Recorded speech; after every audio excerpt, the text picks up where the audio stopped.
Hi, I'm John Sterman, and I've been asked to say a few words about my dear friends Paul Davidsen and Erling Moxnes. Why? Well, under Norwegian rules, they face mandatory retirement coming up in 2022. That'll be a huge loss for the field of system dynamics, but let's use this occasion, the virtual conference in Bergen 2020, to celebrate all that they've accomplished in their amazing careers. So let's celebrate Paul and Erling. One is tall and shy, the other extroverted and not quite as tall. Here they are at the Bergen System Dynamics Conference in the year 2000.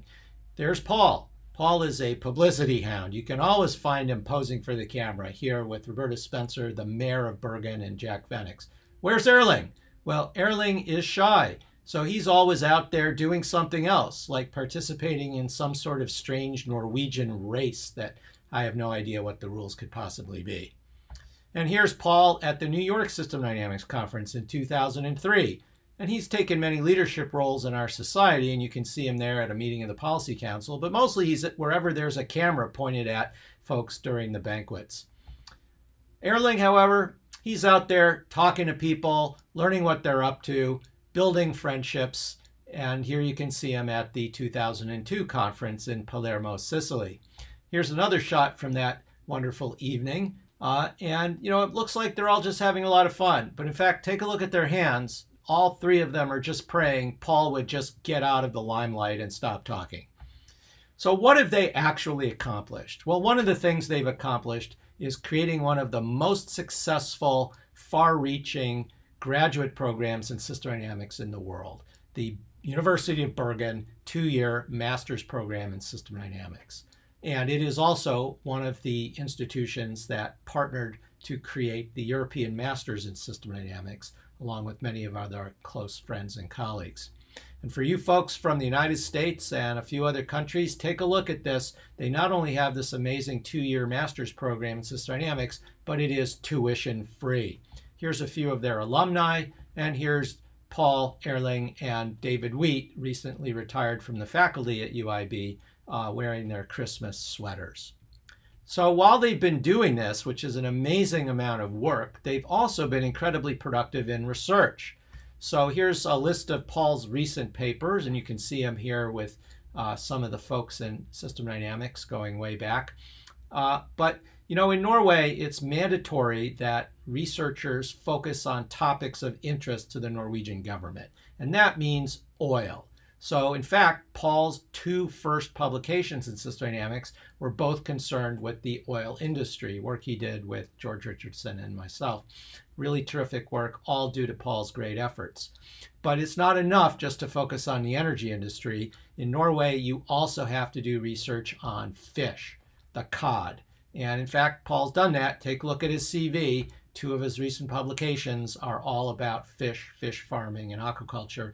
And that's a good thing, Paul, because, if you don't meet those quotas, they can take away your academic appointment. What about Erling?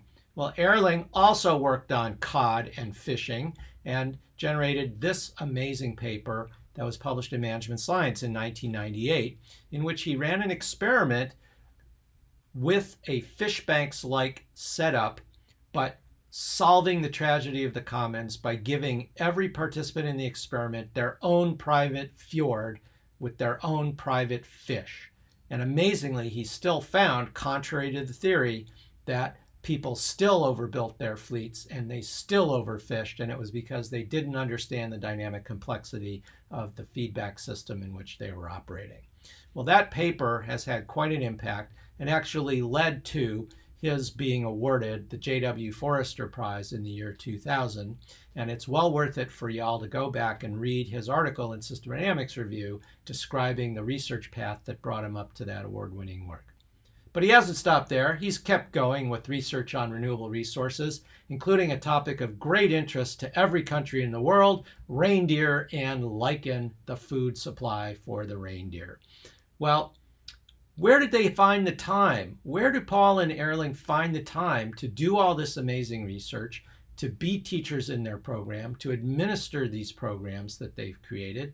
Well, and the answer is simple. It rains all the time in Bergen. Bergen is the 10th most rainy city in the world. And here you see a nice day in Bergen downtown. And the website that lists the 7 things to do on a rainy day in Bergen, number 6 is attending the System Dynamics conference.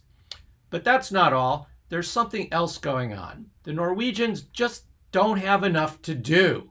So what do they spend their time on? Well, the biggest controversy in all of Norway has to do with which way do you stack your firewood? Do you stack it bark up or bark down?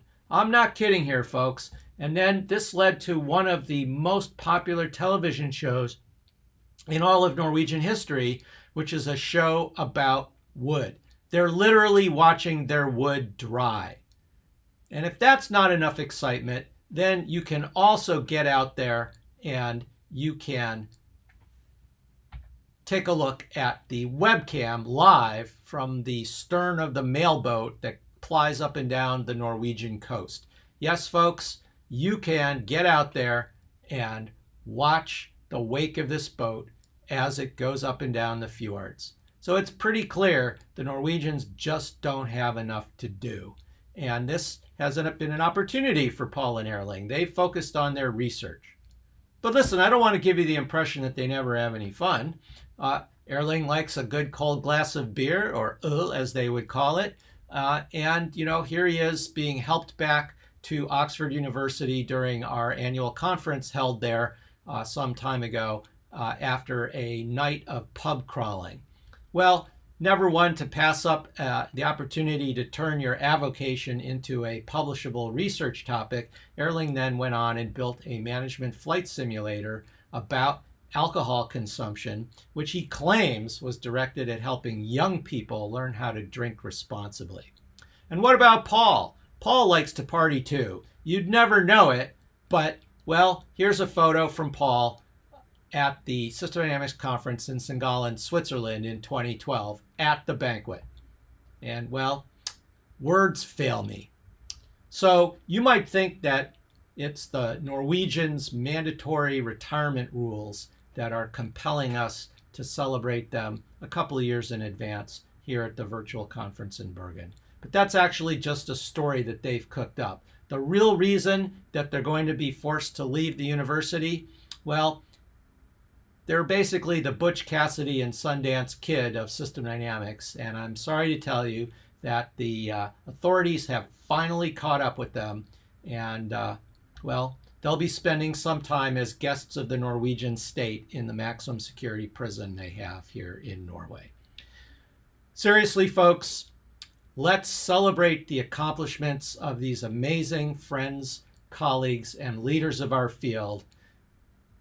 Mandatory retirement should not, and I am sure will not, mean that we lose their wise counsel and great contributions to our field. So let's raise a glass for Paul and Erling. Skål!